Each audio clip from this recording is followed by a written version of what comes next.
वंदे मातरम। जय हिंद, जय जवान, जय किसान। दोस्तों, मैं हूं चौधरी मोहन गुजर और आज एक खास मुलाकात किसान नेता से। हरदा जिले के किसान नेता है रामनिवास जी खोरे और इस समय हमारे स्टूडियो में मौजूद है। और आज हम बात करेंगे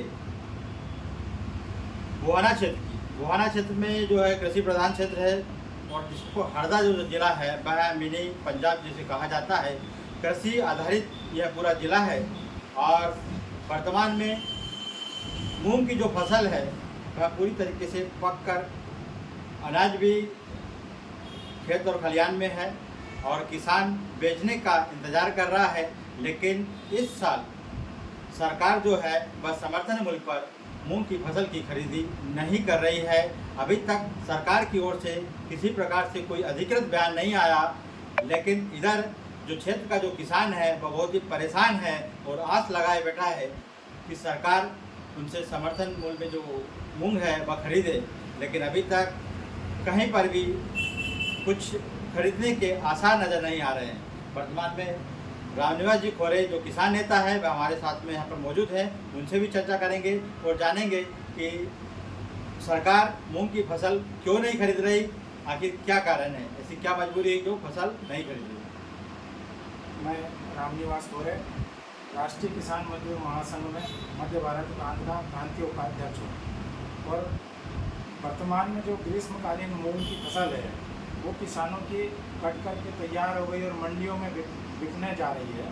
और मंडी नीलामी के पश्चात में 6,000 से 7,000 के बीच में उसका मूल्य मिल रहा है। और ऐसी स्थिति में जो सरकार ने समर्थन मूल्य घोषित किया है 8,800 रुपये, उसमें और वर्तमान में मंडी नीलामी जो हो रही है उसमें 1,500 से 2,000 रुपये का अंतर है। तो वर्तमान में हमारा किसान 1,500 से 2,000 रुपये प्रति कुंटल घाटे में अपनी कृषि उपज ग्रीष्मकालीन मूंग को बेचने के कारण विवश हो रहा है। और सरकार से संगठन के माध्यम से कई बार आवेदन निवेदन किया गया और आज भी हम संगठन के पदाधिकारियों के द्वारा प्रधानमंत्री और मुख्यमंत्री के नाम पर एक ज्ञापन सौंपा गया जिसमें समर्थन मूल्य खरीदी एवं पंजीयन के संदर्भ में शीघ्र निर्णय लेने को कहा गया। यदि जिलाधीश महोदय को अवगत कराते हुए प्रधानमंत्री मुख्यमंत्री को अवगत कराया कि यदि 3 दिवस के अंदर किसी प्रकार का कोई समर्थन मूल्य खरीदी का पंजीयन एवं खरीदी के संदर्भ में निर्णय नहीं होता है तो किसान समाज को एक बड़े रूप में उग्र आंदोलन करने के लिए विवश होना पड़ेगा। और वर्तमान में जो नीलामी होती है उसमें मंडी के पदाधिकारी अधिकारी भी 3 प्रकार के मूल्य तय करते हैं। एक होता है न्यूनतम समर्थन मूल्य, जो सबसे कम मूल्य पर कृषि उपज बिकती है उसका न्यूनतम समर्थन मूल्य। एक मॉडल रेट निकालते हैं जिसमें कि मिनिमम औसत रेट कौन सी उपज का कितना है। एक तीसरा रहता है उच्चतम मूल्य। उच्चतम मूल्य है कौन सी कृषि उपज सबसे अधिक दाम पर बिक रही है। ऐसे 3 प्रकार के रेट निकालते हैं। तो वर्तमान में सरकार के द्वारा न्यूनतम समर्थन मूल्य जो तय किया गया है और न्यूनतम समर्थन मूल्य पे खरीदी करने के नाम पर जिला प्रशासन, कृषि विभाग और मध्य प्रदेश शासन करोड़ों रुपए के होल्डिंग और प्रचार प्रसार में पैसा बर्बाद करती है।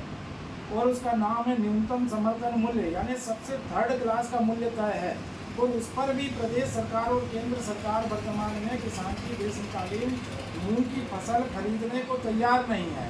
तो ऐसी स्थिति में यदि सरकार अपने आप में कहे कि हम किसान हितैषी हैं तो कैसी किसान हितैषी सरकार हो सकती है, यह किसान समाज को सोचने का विषय है। और यदि खरीदी नहीं होती है तो इसका परिणाम सरकार को आने वाले समय में क्या भोगना पड़ेगा ये सरकार स्वयं समझ सकती है।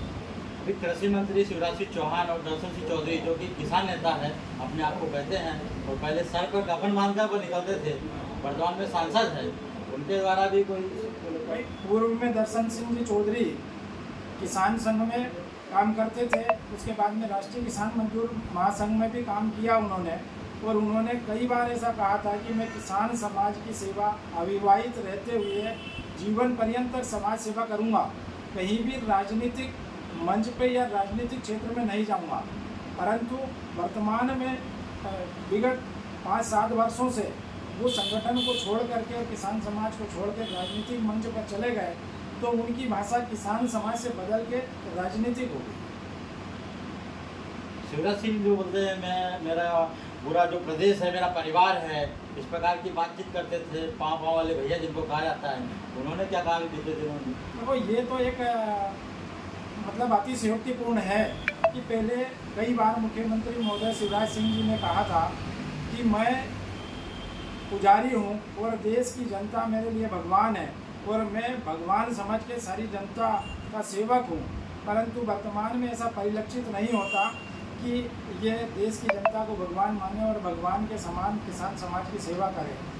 ये तो अतिशयोक्तिपूर्ण बात है। जनता दुखी है और जनता दुखी है और राजा सुखी है। नर्मदा भैया बार बार नर्मदा भैया कसम खाते हो। नर्मदा भैया